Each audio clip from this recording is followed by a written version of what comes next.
వారికి ప్రత్యేకంగా కృతజ్ఞతలు తెలియజేసుకుంటున్నాం. వేదిక మీద ఉన్న పెద్దలు vice chairman planning board Chinnareddy గారు, ఎమ్మెల్యే మేఘారెడ్డి గారు, బీడబ్ల్యూ గారు, మార్కెటింగ్ చైర్మన్ గారు శ్రీనివాస్ గారు, ఆర్డీఓ గారు, అందరికీ నమస్కారాలు. మనకి ఇది చిన్న విషయం కాదు. ఈరోజు దాదాపు 730 సామాగ్రిలు, బ్యాటరీ ఆపరేటెడ్ వెహికల్స్ అయితే ఏంటి, బ్లైండ్ పర్సన్స్ కి స్మార్ట్ ఫోన్లు అయితే ఏమి, ట్రై సైకిల్ వెహికల్స్ అయితే ఏమి, ఇవన్నీ మనకి ఆలింకో అంటే ఒక గవర్నమెంట్ ఆఫ్ ఇండియా అండర్టేకింగ్ లో భాగంగా వాళ్ళు ప్రతి జిల్లాలో చేస్తా ఉన్నారు. కానీ మన జిల్లాలో ఇంత ప్రత్యేకంగా ఇంత పెద్ద ఎత్తున చేసినందుకు వారికి మనందరం ప్రత్యేకంగా కృతజ్ఞతలు తెలియజేసుకోవాలి.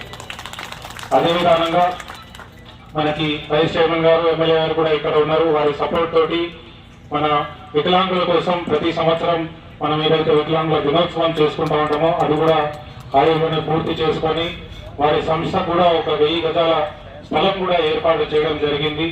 త్వరలోనే మనం అక్కడ వేరే మనకి బిల్డింగ్ కావాలా, ఎలా ఏంటిది అనేది కూడా మనం ప్లానింగ్ చేసుకుని అక్కడ ఇంకా ఫైనల్ కూడా చేసుకోవచ్చు. ప్రత్యేకంగా ఈ సంస్థ సందర్భంగా మమ్మల్ని కలిసి ఒక రోజు ప్రత్యేకంగా వికలాంగుల కోసం మాత్రమే ప్రజావాణి కార్యక్రమం కూడా చేస్తే బాగుంటుందంటే మా డీడబ్ల్యూ గారు ఈ మాసంలో 21వ తారీఖు కేవలం పర్సన్స్ విత్ డిసేబిలిటీస్ అంటే వికలాంగుల కోసం, దివ్యాంగుల కోసం మాత్రమే ఒక ప్రజావాణి కార్యక్రమం ప్రతి ఒక్క జిల్లా అధికారితో కూడా మేము ఏర్పాటు చేయడం జరుగుతుంది. మీరందరూ కూడా మీకు ఏమి సమస్య ఉన్నా కూడా మీరు ఆ రోజు తీసుకొస్తే దానికి పరిష్కారం చేయడానికి మేము పూర్తి ప్రయత్నం చేస్తాము.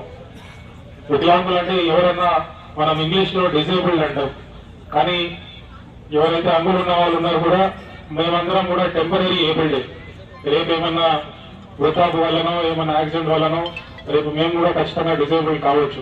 So disable does not mean unable. మీరు అనేబుల్ అని కాదు, మీరు ఏ పనన్నా చేయొచ్చు. ఒలింపిక్స్ అయితే ఏంటిది, ఇందాక శ్రీనివాస్ గారు చెప్పారు, ఐఏఎస్ ఆఫీసర్ అయితే ఏంటిది, మీరు ఏమన్నా కూడా సాధించవచ్చు. ఆ స్ఫూర్తితోటి ఈ రోజు లూయి బ్రూయిలీ గారి బర్త్డే కూడా పిల్లలతోటి సెలబ్రేట్ చేసుకున్నాము. మీరు కూడా ఆ స్ఫూర్తిని ముందుకు తీసుకెళ్తూ ఇదే ఉత్సాహంతో మీరు పనిచేస్తూ ఉండాలని కోరుతూ మీకు చాలా చాలా ధన్యవాదాలు తెలియజేసుకుంటున్నాను.